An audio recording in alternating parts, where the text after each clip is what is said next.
Good morning, ma'am. This is my lesson plan, and my topic is all about communication model. Good morning, Shaina. Good morning too.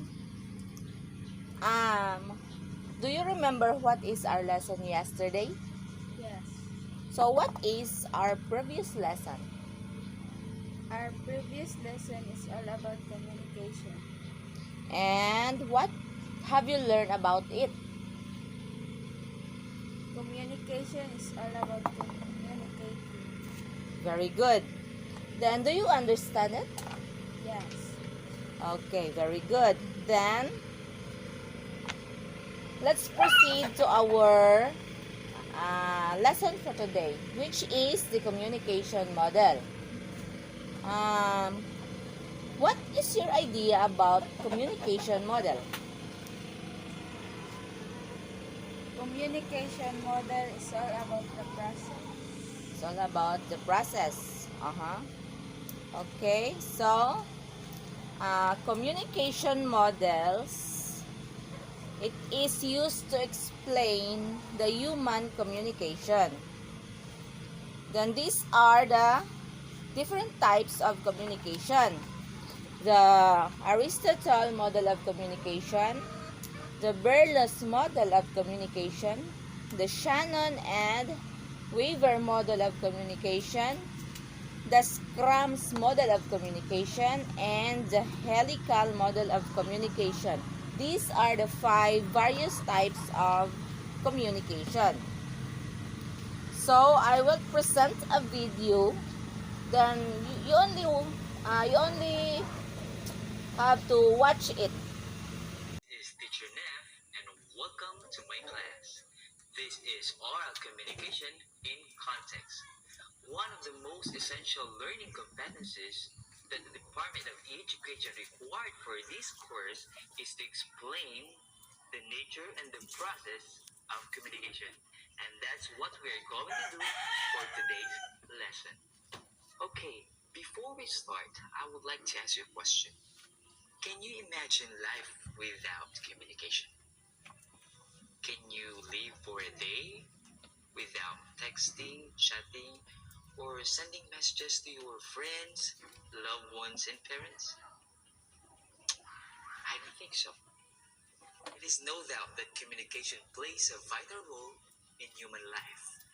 It doesn't only facilitate the process of sharing information and ideas, but also helps to develop relationships with others. Therefore, the importance of communication cannot be underestimated. Now, let us learn first the etymology of the word communication. When we say etymology, it refers to the study of word origin, explains where the words came from. So the word communication came from 2 Latin words. The first is communis, which means commonness, and the other one is communicare, which means to share. So, for today's lesson, it is all about the nature and the process of communication. Let us first define what communication means. Communication is the process of exchanging thoughts, ideas, feelings, information between and among others, whether it's a verb to achieve a particular goal or purpose. Now, let us tackle the nature of communication. Number one, communication is a process.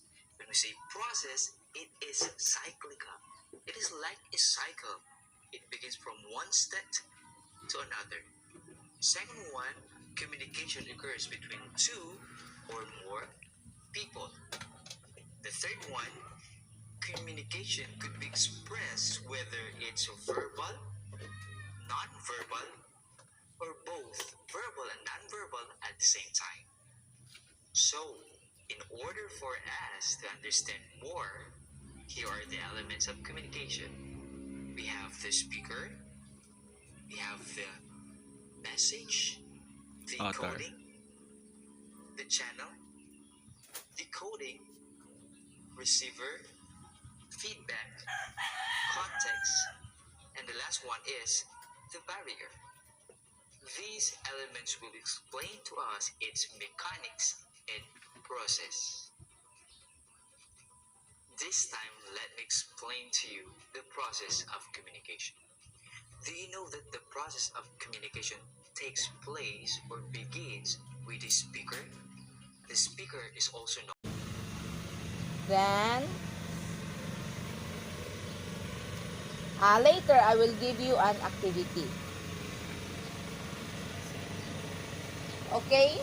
The video ends then.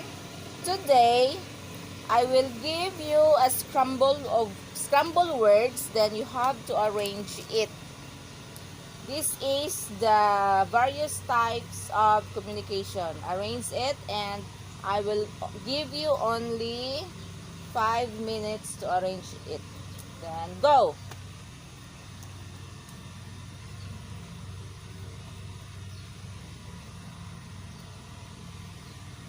After you arrange it, you can read it.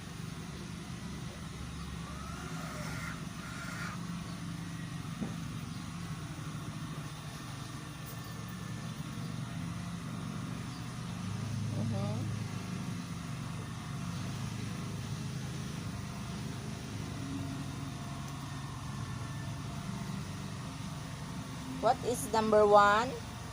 Liner of model of communication.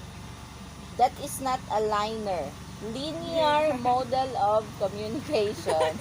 It was... No. Alay. Again, number 2. Ay,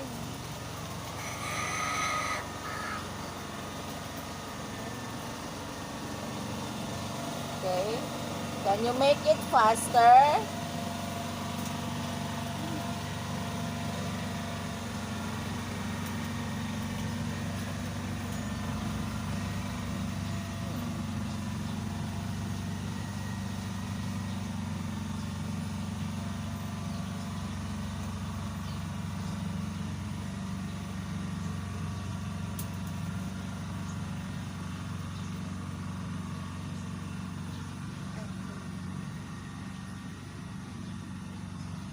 Okay, nalilibog na siya.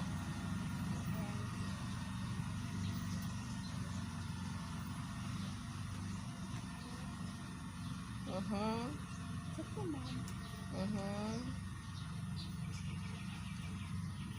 Ay, alay. Alay. Okay, read it. Interacting model of communication. No, that is not interacting. Interactive model of communication. And the last one is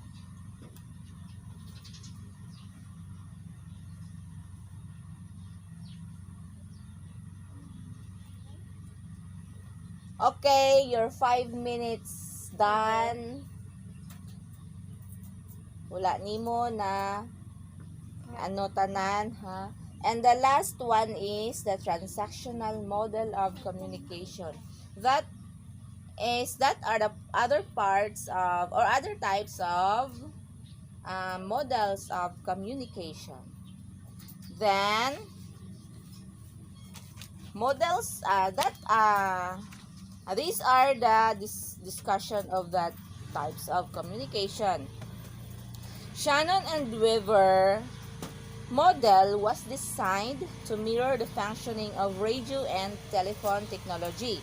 It has the sender, it has the message, it has the channel, and the receiver. Number 2 is the Berlos model of communication. This communication is a simple application for person-to-person communication. For example, is kitang duha. Nag-person-to-person communication ta, ikaw o ako. Then, number 3 is the Scrums model. This communication is social interactions. Gayon. Number 4 is the helical model of communication. This is also called the dance of communication. It is explained by the means of helix, means the dance of communication. Ang iyang porma ani kay ngon ani ang helical model kay gaani na siya from sa dako padulong sa gamay siya. Una siya ang helical model communication. Then ang last is ang Aristotle model of communication. This is focused only on the speaker and the speech. Ang example ani is the president is giving her his sona. Wala na siya ang the speaker and ang iyahang speech. So, I will give you another activity. You will create your own model of communication by creating a photo collage. Sige. Create your own model of communication using a photo collage. I will give you 5 minutes again. Photo collage. Okay, go. You have only to draw. Okay, go. Okay. Time is up. Oh, very good, very good. You can create your own model. Don't laugh at me. And for your assignment, have an advanced reading about the process of communication. Advanced reading of the process of communication. And you will explain that next meeting, okay? Okay, that's all for today and see you tomorrow. God bless.